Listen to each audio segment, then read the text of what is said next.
So I want to point out, we're focusing on the chairs here. This chair that has a cube within it. Now, something I mention quite often is that in this particular depiction of this royal throne chair, we have what looks like a bunch of teats.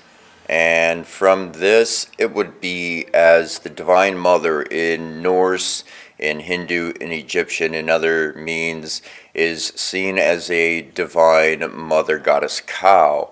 So the way that I perceive this aspect is that from those different teats we suckle from the life that she gives forth. Those are all different points of access of information, different things we can be aware of. So as we come over here to our next tapestry, we have these two chairs, same type of chair, but this time what's looking interestingly enough is this grate here. Right there at the center of the screen is this grate. And this grate makes me say, there must be something coming out of it. There must be something for that. So when we come over to this chair here that Esau is sitting upon, we can actually see the inner workings of this chair. So here, this symbol, this hieroglyph, is a windpipe. This right here is a windpipe. That's what the hieroglyph stands for. Down here, we actually have, I'm going to see if I get a close-up of it, ripples of water. Okay, so the windpipe is actually flowing into ripples of water. And I believe this stone would have been a type of alabaster, type of stone with different gems mixed in. And this seems like a divining rod or a type of rod that's stabilizing energies. This would have been the gems that would have been around their port, around what they had created so as to focus their energies.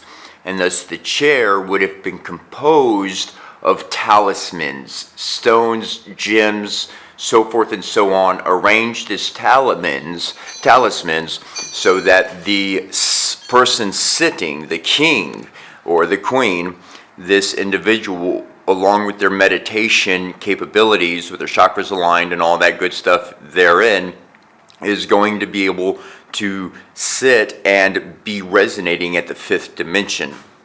So, as a healer, I believe the kings and queens of old were healers. And so in this context, the healer would have been able to sit upon their throne chair, and people would have been able to come up to them with their problems or whatever their interests or concerns were. The individual, the healer, would have been able to be connected through that fifth dimensional state, and they would have been able to perceive their answers to their quandaries. The person they would have given them their answers. The person would have went home and thus would have performed the remedy and would have gotten better. So I believe completely, as I have experienced for my own context and with other individuals by putting on the programs that I do as far as meditation, expedition type journeys, is that throne chair, is the gems, is the stones, is the portal, and allowing them to access it. So that sound would have resonated from the chair, vibrating the crystals, allowing everything to interact that much more powerfully. So I believe this grate would have been like a speaker grate, like a grate on the side of a speaker that you would have as a mesh screen, so that sound could freely travel outside and not simply be trapped within it. And it's been some very beautiful harmonizing things. And so in all of that context, there is one story of an individual taking a tour group into the Great Pyramid of Giza. And as they did so with this group, they had this large wooden mallet. It's been documented. I forget exactly where to find this information, though when they got to the main entry, to the main king's chamber, and the sarcophagus, the huge sarcophagus that's in there, the individual took the wooden mallet and smacked the side of it pretty much as darn near as hard as he could. and it wind up creating a vibrating frequency that instantly cause people to feel sensational realities that they normally do not possess or sense.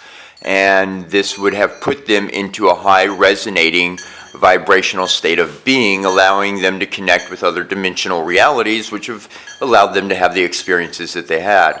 So I believe that this chair, again, this inner working of the box, is a sound resonating chamber to activate along with the stones and allowing the individual atop.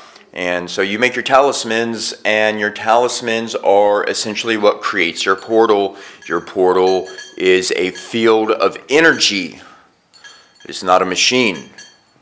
This is why your alien spacecrafts do not have any materials in them. That's why when they find them, it's like just metal and a chair, because this would have been a resonating chamber, not an actual machine. A resonating chair that allows us to connect with much more than our physical surroundings, though it allows us to actually impact our physical surroundings by connecting to that side.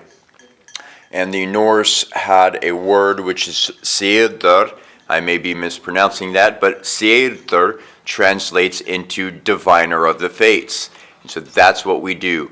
Once you've learned your magical sort, once you've raised your vibration and you're wondering what to do with it, you design tomorrow. We create tomorrow. We create the world that we want, and that's within the power of the healers, because the healers are not trying to control society. The healers are trying to heal society, and if everybody is healed, then we do not have a broken, tarnished world anymore, and everybody can be happy and produce and have an abundance to where money will literally be tossed into the streets and burned in fires because it has no value anymore.